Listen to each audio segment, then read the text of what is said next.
Do you remember the show that aired on TLC in the late 1990s, 1900s, and 2000s? It was called A Baby Story. I was crazy about that show. I enjoyed watching everyone's birth story, and there were so many, yet still, I was not prepared for what it was truly like to go through my own pregnancy and birth experience.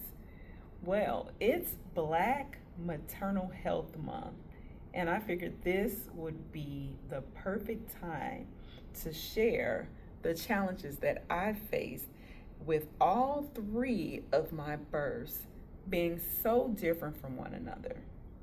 If you don't know me, my name is Sanjoria Sidnor. I go by a yoga mama, and I am a family wellness storyteller. I am going to spend the next couple of days sharing what brought me to this space of wellness with 200 hours certification in yoga, mindfulness, additional certifications in prenatal yoga, kids yoga, and family yoga. We'll start with my firstborn, Jerron. Jerron was born in December, and he was a planned pregnancy. My husband and I did not expect that Jerron would be conceived so easily and were a little shocked when the pregnancy test came back positive.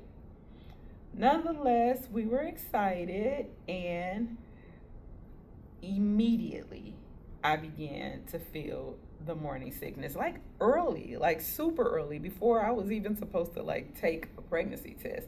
I began to feel morning sickness with Jerome, and that lasted a little well over the first trimester.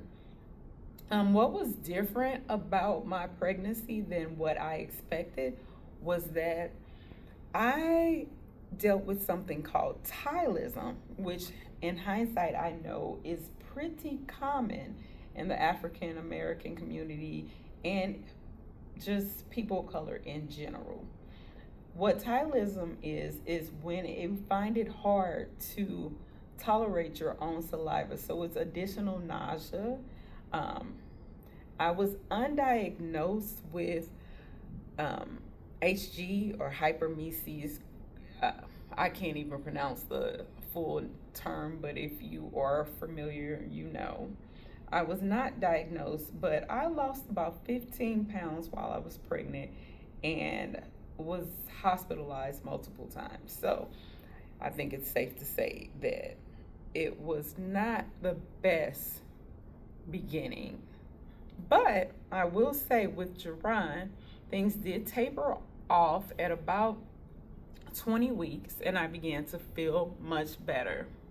Where it got interesting with him is that I was going to one of my last prenatal appointments, and since he was due towards the end of December, I asked if I could be induced if I went past my due date. I don't know if she didn't really fully understand what I was asking or if she just did not want to be in the hospital during the holiday season, but she jumped right on top of it, and by the by that evening I got a call saying that I had an induction set up for the very next day. I didn't know that I could say that I was not ready. So all I recall is being in my mom's basement preparing for the next day because I wasn't prepared at all. I actually was about maybe 38 weeks, possibly, yeah, about 38 weeks, and totally not ready to have a baby. I was not prepared. And so I was crying in her basement because I didn't know that I could tell the doctor that I wasn't ready. So the next day we checked in to the hospital. I was completely exhausted from staying up all night trying to get the final things together. And we were induced. Jerron struggled to keep his heart rate the way that regulated. And so every single time I tried to get comfortable, his heart rate would drop. So eventually it was decided that we would do a cesarean. And at that point, I was fine because I just wanted the baby out of me. I just wanted to sleep. I was exhausted and wanted to rest. He was born. He was born healthy, 7 pounds, 11 ounces. And the only complications that I recall is that I had a splitting headache that I could not get rid of. It felt intense, more intense than I've ever felt in my life. Um, but I was assured that that was normal, and it eventually went away. I slept through most of my next few days in the hospital. And overall, Jerron's experience outside of me dealing with not knowing that I could speak up for myself and advocate for myself went pretty okay.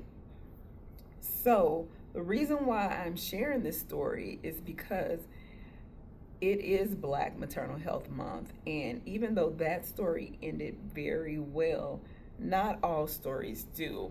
And it is important for us to listen to women when they say that they don't feel well or that there's something that feels off, because we are aware of when things are wrong. And the next time I share, I'll be sharing my story with my second born, and it's not as positive of an experience. So stay tuned. Make sure you follow us and hear the next chapter. If you don't know, I have 3 children, and each one was different. 2 hospitals, 1 birth center, one with a physician, one with a physician and multiple residents, and one with a midwife. So 3 totally different birthing experiences, not all positive, and I think that it's important to share, especially during Black Maternal Health Week, Health Month. So stay tuned, and thank you for allowing me to share this transparent story of what brought me here into this wellness space.